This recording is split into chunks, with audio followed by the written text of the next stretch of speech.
Salam sejahtera dan salam sehat buat kita semua. Perkenalkan, nama saya Lasmarina Efrina Sinurat.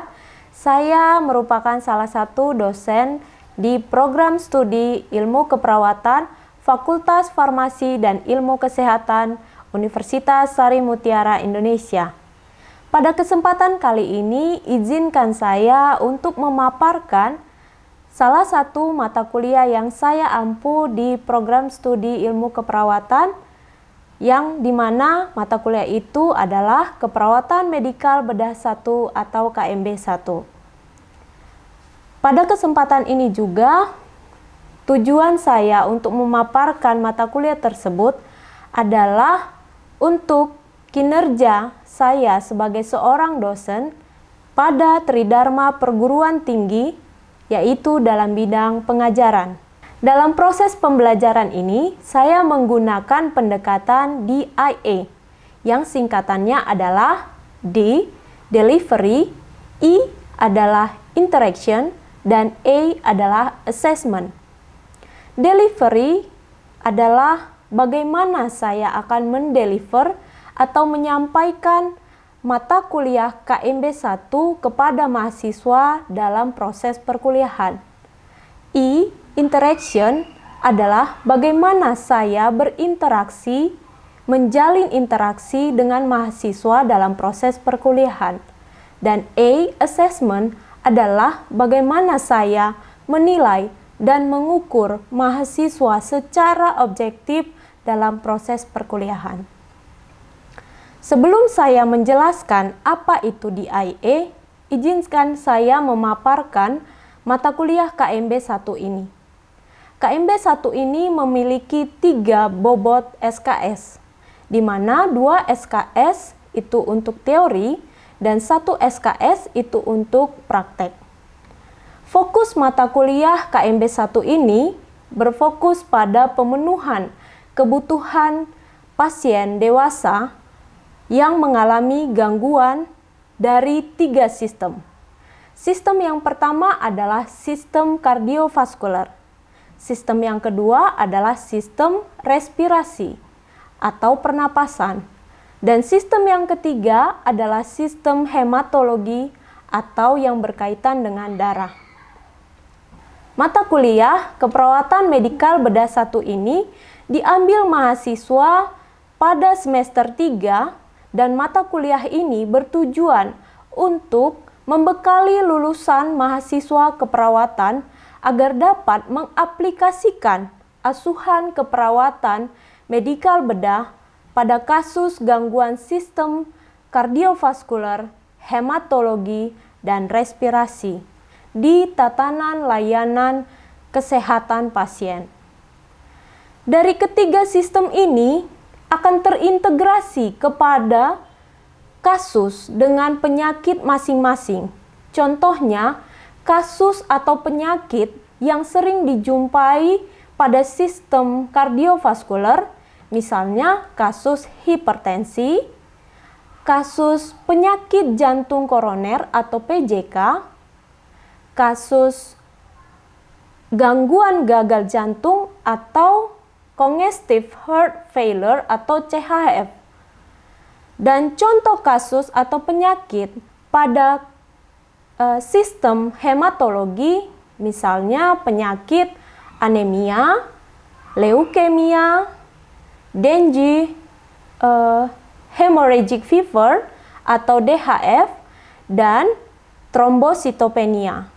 Dan contoh kasus atau penyakit pada sistem respirasi ada banyak kasus, diantaranya adalah penyakit TB paru atau tuberkulosis, penyakit pneumonia, penyakit paru obstruktif kronis atau PPOK, dan penyakit lain yang berhubungan dengan gangguan sistem respirasi.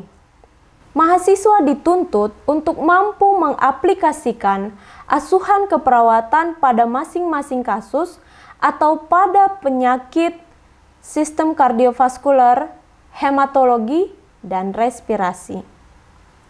Inilah kemampuan yang penting dan utama yang dihadirkan pada mata kuliah KMB 1 ini sebagai lulusan sarjana keperawatan, medikal bedah, baik itu melakukan pengkajian, menegakkan diagnosa keperawatan, menentukan intervensi atau rencana tindakan keperawatan, melakukan tindakan keperawatan itu sendiri atau implementasi keperawatan, dan mahasiswa dituntut untuk mampu melakukan evaluasi keperawatan kepada pasien untuk menegakkan asuhan keperawatan. Selanjutnya, untuk aspek delivery, yaitu apa yang akan saya deliver atau apa yang saya akan sampaikan kepada mahasiswa pada mata kuliah KMB 1 ini. Sebelum saya menjelaskan apa yang akan saya sampaikan kepada mahasiswa, tentunya saya dan tim pengajar di mata kuliah KMB 1 ini membawakan materi pembelajaran berbasis capaian pembelajaran lulusan. Adapun capaian pembelajaran lulusan dari mata kuliah KMB 1 ini ada 4, yaitu yang pertama, menguasai teknik, prinsip, dan prosedur pelaksanaan asuhan atau praktik keperawatan yang dilakukan secara mandiri atau berkelompok pada bidang keilmuan keperawatan medikal bedah. Yang kedua, menguasai konsep dan teknik penegakan diagnosis asuhan keperawatan. Yang ketiga, menguasai konsep, prinsip, dan teknik penyuluhan kesehatan sebagai bagian dari upaya pencegahan penularan penyakit pada level primer, sekunder, dan tersier. Yang keempat, menguasai konsep dan prinsip manajemen keperawatan secara umum dan dalam pengelolaan asuhan keperawatan kepada pasien di berbagai tatanan pelayanan kesehatan.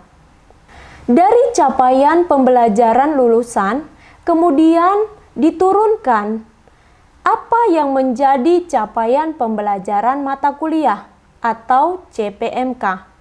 Adapun capaian pembelajaran mata kuliah yang sudah disusun oleh saya, tim, dan dosen pengampu mata kuliah keperawatan medikal bedah 1 ini ada 7, yaitu yang pertama, menjelaskan tentang konsep dan ruang lingkup keperawatan medikal bedah, peran perawat medikal bedah, dan standar pelayanan keperawatan medikal bedah. Yang kedua, menjelaskan simulasi asuhan keperawatan dengan kasus gangguan sistem kardiovaskular, sistem respirasi, sistem hematologi pada pasien dewasa dengan memperhatikan aspek legal dan etis. Yang ketiga, melakukan simulasi pendidikan kesehatan dengan kasus gangguan sistem kardiovaskular, respirasi, dan hematologi pada pasien dewasa dengan memperhatikan aspek legal etis. Yang keempat, mengintegrasikan hasil-hasil penelitian ke dalam asuhan keperawatan dalam mengatasi masalah dengan kasus gangguan sistem kardiovaskular, respirasi, hematologi pada pasien dewasa. Yang kelima, melakukan simulasi pengelolaan asuhan keperawatan pada sekelompok pasien dengan kasus gangguan sistem kardiovaskular, respirasi, dan hematologi pada pasien dewasa.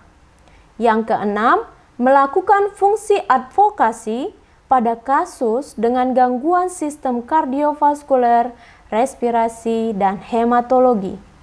Dan yang ketujuh, yang terakhir, mendemonstrasikan intervensi keperawatan pada kasus dengan gangguan sistem kardiovaskular, respirasi, dan hematologi. Dari 7 capaian pembelajaran ini, saya dan tim pengajar mata kuliah keperawatan medikal bedah 1 membagi menjadi 30 kali pertemuan, di mana 16 kali pertemuan teori dan 14 kali pertemuan praktek, belum termasuk UTS dan UAS. Itulah aspek delivery yang saya sampaikan kepada mahasiswa pada mata kuliah KMB 1 di proses perkuliahan dan proses belajar dan mengajar. Selanjutnya, kita akan membahas aspek interaction, di mana interaction ini menjelaskan bagaimana saya menjalin interaksi kepada mahasiswa di dalam proses belajar mengajar pada mata kuliah KMB 1. Secara prinsip, interaksi yang saya gunakan kepada mahasiswa, baik di dalam kelas maupun di laboratorium, dengan berbasis Student Central Learning atau SCL. SCL ini merupakan metode yang mengedepankan partisipasi aktif dari mahasiswa itu sendiri dalam proses pembelajaran dengan mata kuliah KMB 1. Adapun beberapa teknik interaksi yang saya gunakan dalam proses pembelajaran, diantaranya adalah yang pertama dengan teknik case study, di mana teknik ini menghantarkan mahasiswa untuk mendalami studi-studi kasus berdasarkan 3 sistem tadi, di mana 3 sistem itu adalah sistem kardiovaskular, sistem hematologi, dan sistem respirasi. Mahasiswa di sini dituntut untuk mampu mengaplikasikan asuhan keperawatan terhadap 3 sistem tersebut. Nah, case study ini merupakan teknik di mana mahasiswa akan mengaplikasikan case study tersebut di dalam asuhan keperawatan kardiovaskular, hematologi, dan respirasi. Teknik yang lain adalah dengan menggunakan SGD atau Small Group Discussion, di mana saya akan membagi mahasiswa ke dalam kelompok-kelompok kecil.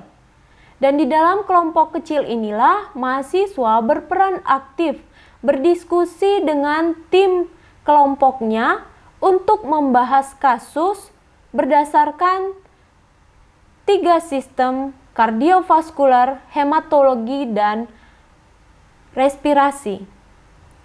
Dan teknik yang selanjutnya adalah dengan cara demonstrasi, di mana teknik ini mahasiswa dituntut untuk mampu memahami materi-materi praktek yang diajarkan di laboratorium. Tetapi sebelumnya mahasiswa harus mencari terlebih dahulu bahan-bahan kajian tentang praktek tersebut. Atau mahasiswa boleh menonton video, baik itu secara langsung, video langsung yang diperankan kepada pasien yang ada di rumah sakit atau di tatanan layanan kesehatan lainnya, atau video animasi. Setelah mahasiswa menonton video tersebut, maka mahasiswa mempraktekkan praktek tersebut ataupun mendemonstrasikan praktek tersebut di laboratorium. Nah, setelah dipraktekkan, maka mahasiswa mampu melakukan teknik demonstrasi tersebut. Teknik demonstrasi yang dilakukan oleh mahasiswa ini dilakukan di laboratorium dengan menggunakan pantom ataupun manekin yang berhubungan dengan materi-materi praktek di mata kuliah KMB 1. Demikian aspek interaksi yang saya pergunakan untuk menjalin interaksi kepada mahasiswa di mata kuliah KMB 1. Yang ketiga, aspek assessment, di mana aspek ini untuk mengetahui bagaimana cara menilai mahasiswa seobjektif mungkin sesuai dengan capaian pembelajaran mata kuliah KMB 1. Di awal perkuliahan, saya sudah menyampaikan kepada mahasiswa poin-poin penting penilaian yang saya berikan kepada mahasiswa tersebut, di mana 3 aspek penilaian ataupun 3 aspek assessment untuk menilai kemampuan mahasiswa di mata kuliah KMB 1, yaitu yang pertama, aspek kognitif. Aspek kognitif ini untuk mengetahui pengetahuan mahasiswa yang saya gunakan melalui ujian tertulis, yaitu UTS dan ujian akhir semester atau UAS dengan bobot 30%. Yang kedua, aspek psikomotorik, di mana aspek ini menilai sikap dan tingkah laku mahasiswa selama proses pembelajaran di kelas maupun di laboratorium yang dilakukan dengan lab skill dengan bobot 50%. Dan yang ketiga, aspek afektif, di mana mahasiswa yang saya beri penilaian dan menuntut mahasiswa mampu berkolaborasi. Dan yang ketiga, aspek afektif, di mana mahasiswa yang saya nilai mampu berkolaborasi dengan tim dan menyelesaikan tugas-tugas keperawatan medikal bedah 1 pada sistem kardiovaskular, hematologi, dan respirasi. Adapun poin-poin ini merupakan kontrak belajar yang diupload di sistem informasi akademik atau SIAKAD Universitas Sari Mutiara Indonesia.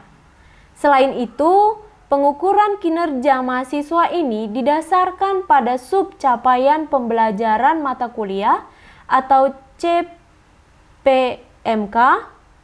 Sekali lagi, hal ini sudah disampaikan kepada mahasiswa di awal pertemuan dengan mahasiswa dalam proses perkuliahan, sehingga harapannya mahasiswa mampu menjalani proses perkuliahan dengan baik, dan hal ini disampaikan secara transparan dari mana kriteria penilaian untuk mata kuliah KMB 1. Demikian 3 aspek yang sudah saya paparkan terkait mata kuliah KMB 1, mulai dari D.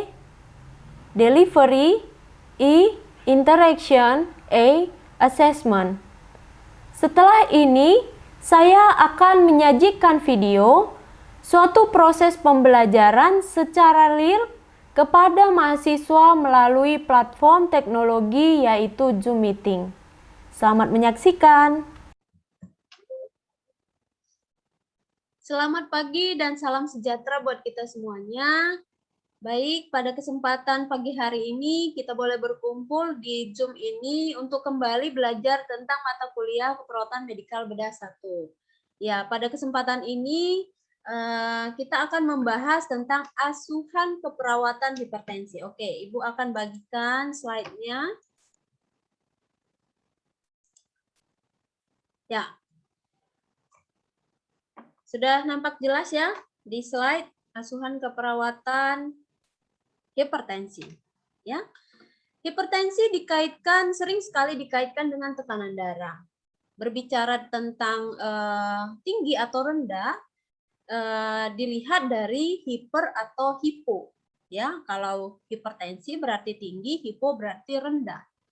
Nah, tekanan darah ini atau hipertensi ini, penyakit hipertensi ini sering sekali dianggap oleh seseorang, apalagi lansia, itu merupakan penyakit yang tidak bermakna. Kenapa Ibu bilang tidak bermakna? Karena hipertensi ini dianggap sebagai penyakit yang sama dengan masuk angin, ya. Tapi sebenarnya itu merupakan penyakit yang berbahaya. ya, dan sering sekali dikatakan the silent killer. Nah, sekarang Ibu mau bertanya, ada yang bisa menjelaskan Kak, apa the silent killer ini? Silakan. Izin menjawab, Bu. Ya, silakan Sasmi. Hipertensi dikatakan the silent killer karena banyak penderitanya yang awalnya tidak mengetahui bahwa mereka sudah mengalami hipertensi, sehingga tidak ada upaya yang mereka lakukan untuk pengendalian tekanan darahnya. Ya, oke, bagus sekali ya. Pendapat dari Sasmi. Ya, tanpa ada keluhan, ya, dia tiba-tiba sudah meninggal. Nah, itu maksudnya silent killer, penyakit pembunuh berdarah dingin. Ya, tiba-tiba dia sudah meninggal tanpa ada keluhan yang berarti ataupun bermakna, begitu ya. Nah, hipertensi ini dikaitkan dengan dua istilah sistolik dan diastolik. Nah, pada pengukuran tekanan darah dikatakan hipertensi jika sistoliknya lebih dari 140 mm higrodinum dan diastoliknya lebih dari 90 mm higrodinum. Nah, untuk faktor resiko hipertensi, di sini dapat kita lihat ya, ada dua kategori faktor risiko hipertensi. Yang pertama adalah faktor risiko yang dapat dimodifikasi, dan yang kedua adalah faktor risiko yang tidak dapat dimodifikasi, tidak bisa dikendalikan. Kalau faktor risiko yang dapat dimodifikasi berarti faktor yang dapat dikendalikan. Ya, tadi pernyataan Sasmi mengatakan bahwasannya penyakit ini merupakan penyakit yang berkaitan dengan pengendalian. Nah, oke, ada yang bisa jawab nggak dari faktor risiko hipertensi ini dari dua kategori ini? Dua klasifikasi ini. Ada yang bisa jawab? Izin menjawab, Bu. Resiko yang tidak dapat dimodifikasi Siapa yang menjawab? Kristina, Bu. Oke, silakan Kristina. Izin menjawab, Bu. Resiko yang tidak dapat dimodifikasi, contohnya itu umur. Dengan bertambahnya umur, resiko terkena hipertensi menjadi lebih besar. Kedua itu ada jenis kelamin.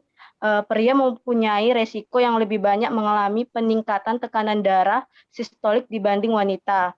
Setelah memasuki menopause, prevalensi hipertensi menjadi pada wanita meningkat. Ada juga resiko yang dimodifikasi yaitu kegemukan atau obesitas, merokok, kurang aktivitas fisik, diet tinggi lemak, konsumsi garam berlebihan, dislipidemia, konsumsi alkohol berlebihan, psikososial dan stres, Bu. Nah, di sini bagaimana kita bisa mengontrol tekanan darah tersebut supaya tidak menderita hipertensi? Salah satunya adalah batasi konsumsi gula. Nah, di sini dijelaskan kurang dari 50 gram per hari atau sama dengan 4 sendok makan ya per hari yang bisa kita konsumsi gula. Ya. Nah, kemudian juga garam ya. Batasi konsumsi garam kurang dari 5 gram ya atau 1 sendok teh. Ya, beda ya sendok teh dengan sendok makan ini untuk pengaturan diet. Diet konsumsi makan kita sehari-hari. Kemudian kurangi garam saat memasak. Nah, ini dia. Kadang ada pola-pola makan tertentu atau ada orang-orang tertentu yang kalau tidak masakannya itu tidak mengandung garam, itu rasanya masakan tidak ada rasa atau hambar gitu ya. Nah, untuk usia-usia yang sudah dikatakan lanjut usia, itu seharusnya dikurangi konsumsi garam. Kemudian batasi makanan olahan atau makanan-makanan cepat saji, ya, makanan kaleng seperti itu ya, itu dibatasi atau dikurangi atau bahkan tidak dikonsumsi begitu. Karena kandungan garamnya akan tinggi di makanan-makanan cepat saji tersebut begitu, ya. Kemudian untuk protein dan lemak itu batasi makanan yang mengandung minyak goreng. Kemudian juga makanan daging yang berlemak. Boleh kita konsumsi daging, hanya saja kita harus melihat kadar konsumsi daging yang kita konsumsi itu tidak boleh 5 sendok makan per hari. Ini kapasitas banyaknya daging yang kita konsumsi. Kemudian makan ikan, ya kadang ada orang yang tidak suka makan ikan karena apa? Bau amis lah, ya tidak enak lah begitu. Nah, kemudian juga buah-buahan dan sayur-sayuran. Nah, ini ada banyak tips. Sekarang Ibu tanya, apakah ada yang bisa menjelaskan bagaimana kita mengontrol tekanan darah atau bagaimana kita mengontrol penyakit hipertensi itu sendiri? Yang Ibu tampilkan ada banyak atau ada beberapa di sini. Nah, ada yang bisa menjelaskan dulu? Silakan. Izin menjawab, Bu. Silakan. Tips mengontrol hipertensi, yang pertama itu kontrol tekanan darah secara teratur. Yang kedua, ketahui tekanan darah normalnya 120/80 mmHg.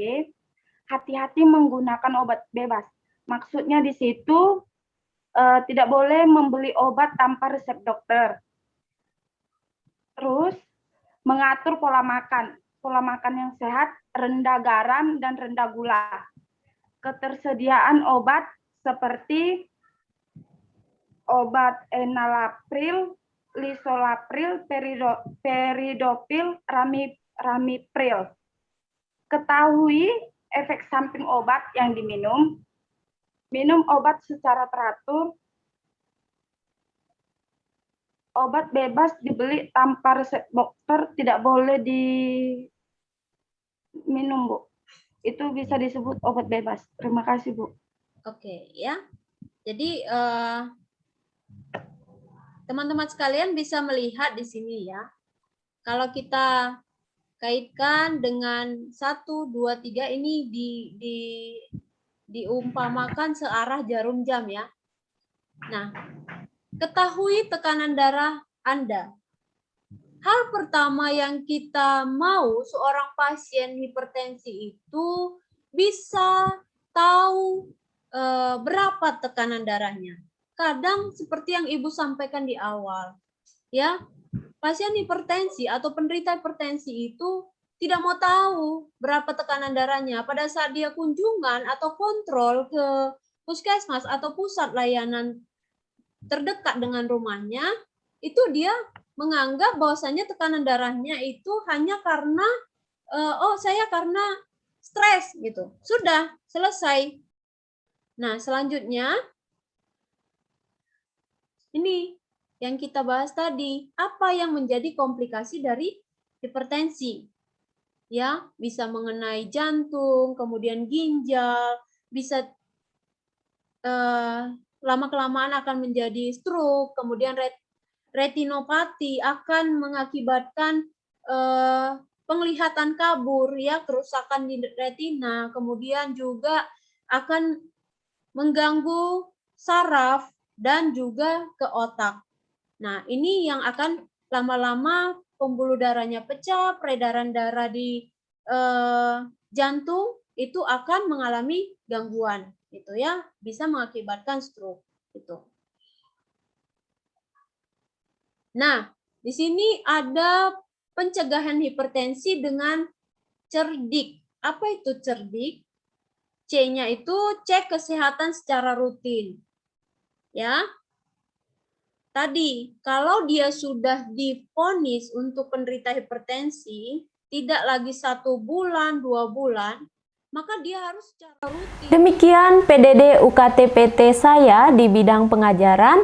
Saya juga melampirkan video link penuh terkait dengan rekaman proses pembelajaran di kelas secara online ataupun virtual di mata kuliah KMB 1. Terima kasih, semoga bermanfaat. Sampai ketemu di lain kesempatan.